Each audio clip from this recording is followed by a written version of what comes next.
ঠান্ডা পড়তেছে, ঘরে ঘরে এখন কাশি, একটা কাশির ওষুধ শিখিয়ে দেই। খুব সহজ, বাহির থেকে কিচ্ছু করা লাগবে না, কিচ্ছু কেনা লাগবে না, সব আপনার ঘরে আছে। 2 কাপ পানি নেবেন, 2 কাপ পানি নিয়ে একটা ছোট্ট পাতিলের মধ্যে রাখবেন। রাখছেন? এবার 2টা লবঙ্গ, 2টা এলাচি, একটা তেজপাতা ছিঁড়ে, দারচিনি, এই 1 টুকরো আদা কুচা এগুলো দেবেন। সাথে যদি পারেন ভালো হয়, তুলসী গাছ তো আছে, গ্রামে আছে, শহরেও অনেকে টবে লাগায়, আর প্রত্যেক হিন্দু ঘরে তুলসী গাছ আছে।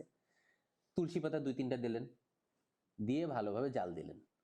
জাল দিয়ে এই 2 কাপ পানিরে 1 কাপে নিয়ে আসবেন, নিয়ে সকালে এবং রাতে প্রতিদিন চায়ের মতো করে খাবেন।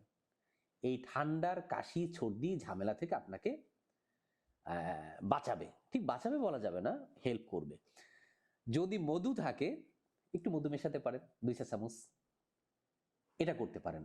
আর একটু অ্যাডভান্স বলি, আমি যেটা করি, আমি মধু এবং কালো জিরা একসাথে ব্লেন্ডারের মধ্যে দিয়ে পেস্টের মতো করে ফেলি, তারপর কৌটার মধ্যে ফ্রিজের নরমালে রেখে দিই।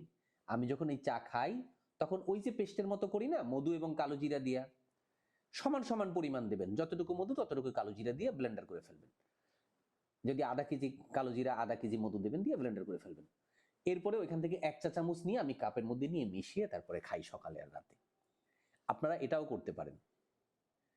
আর আমি ডাক্তার ফাইজুল হক, আমার ছবি ভিডিও দিয়ে অনেকে প্রতারণা করতেছে, সাবধান থাকবেন। আমার মতো 2টা মোবাইল নাম্বার, 01712859950, 01972859950, এছাড়া আমার কোনো নাম্বার নেই। আল্লাহ হাফেজ।